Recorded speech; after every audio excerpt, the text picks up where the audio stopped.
Hello traders, स्वागत है आपका हमारे यूट्यूब चैनल एसएम ट्रेड वाला में।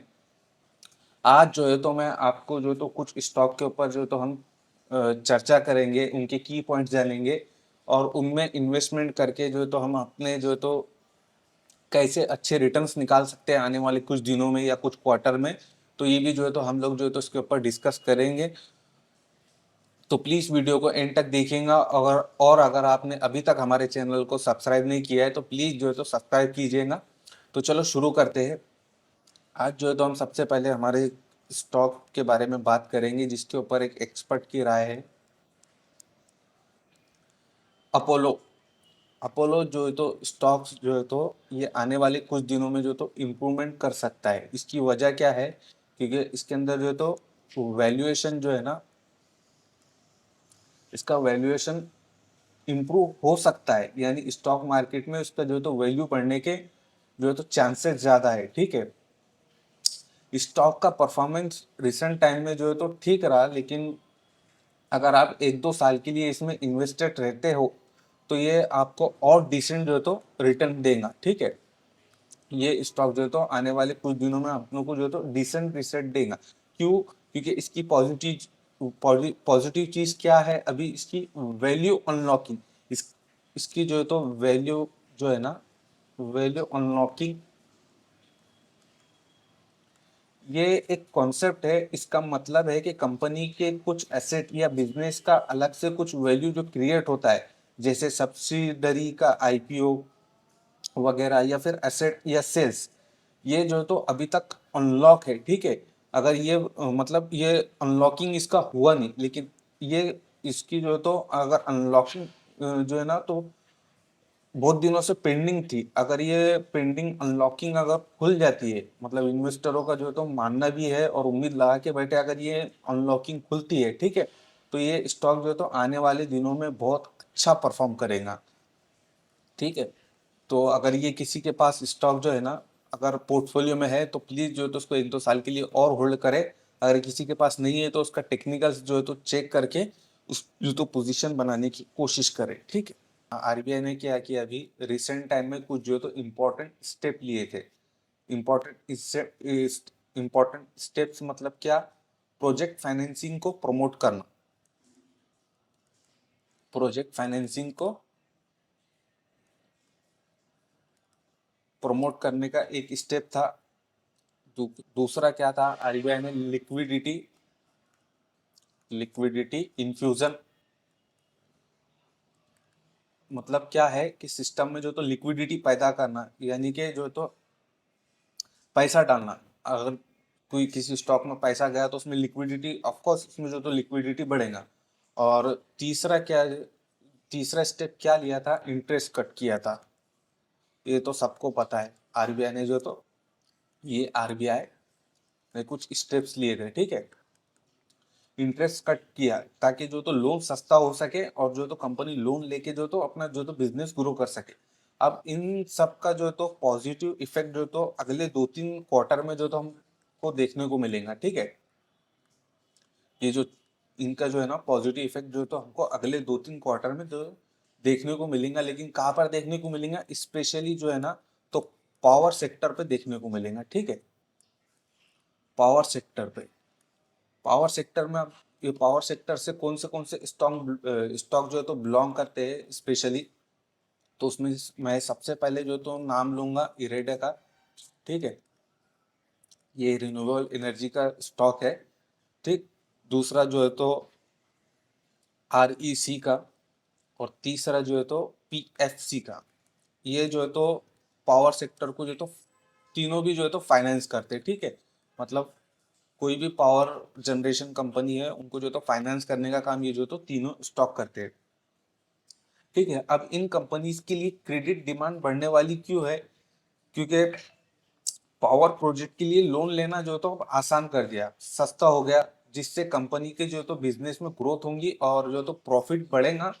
प्रॉफिट बढ़ेगा तो जो तो इन्वेस्टरों को सीधा सीधा जो तो इससे फायदा होगा। ठीक है, अब क्या है, आरबीआई की सपोर्टिव पॉलिसी से जो है तो पावर फाइनेंस कंपनी जैसे इरेडा अगले कुछ क्वार्टर्स में जो है ना तो आउट परफॉर्म दिखा था। लेकिन अब उसमें क्रेडिट फ्लो बढ़ने की वजह से जो है ना ये आगे जो तो अच्छा जो है तो परफॉर्म कर सकता।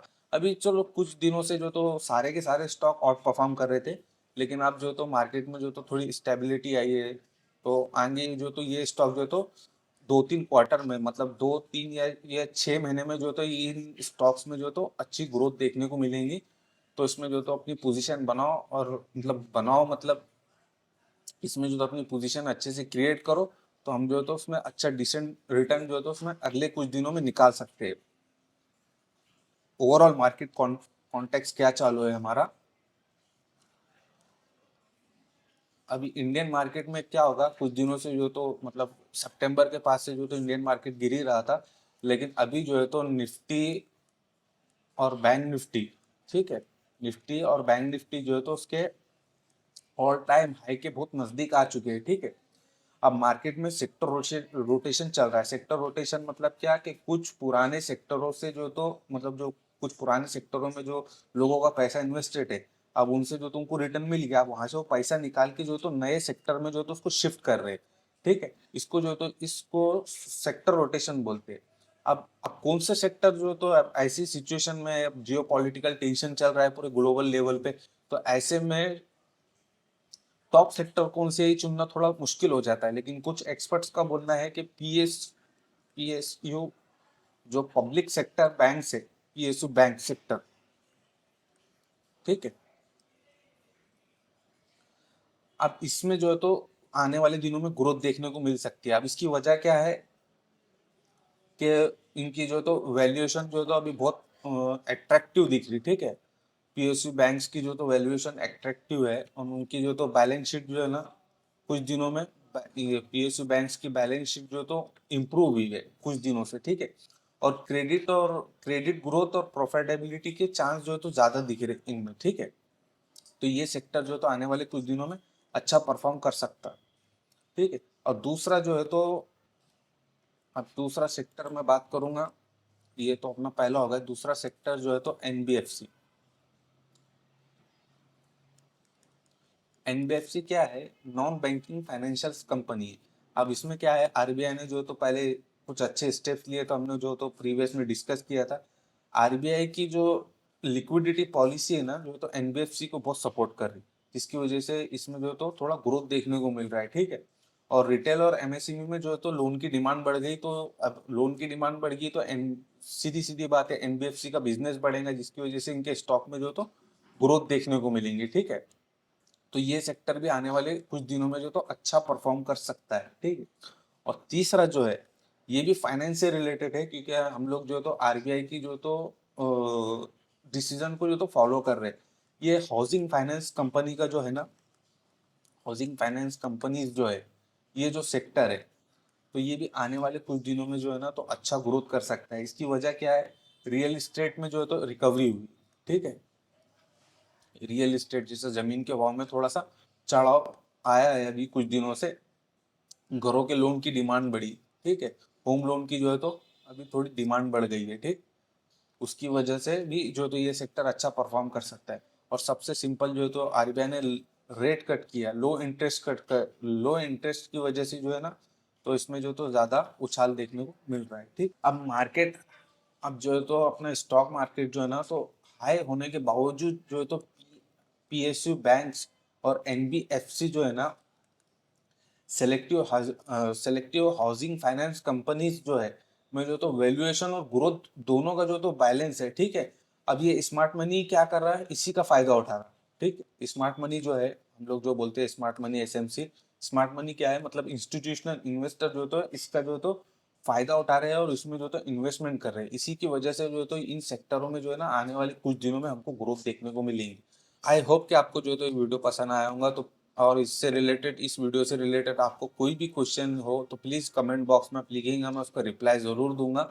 और अगर ये वीडियो आपको अच्छी लगी तो उसको लाइक कीजिए। मोर इन्फॉर्मेटिव वीडियोस के लिए हमारे चैनल को सब्सक्राइब करो और बेल आइकॉन पे क्लिक करके रखो, ताकि जो तो आपको ऐसी इन्फॉर्मेटिव वीडियोस की जो तो नोटिफिकेशन मिलती रहे। चलो मिलते हैं नेक्स्ट वीडियो में।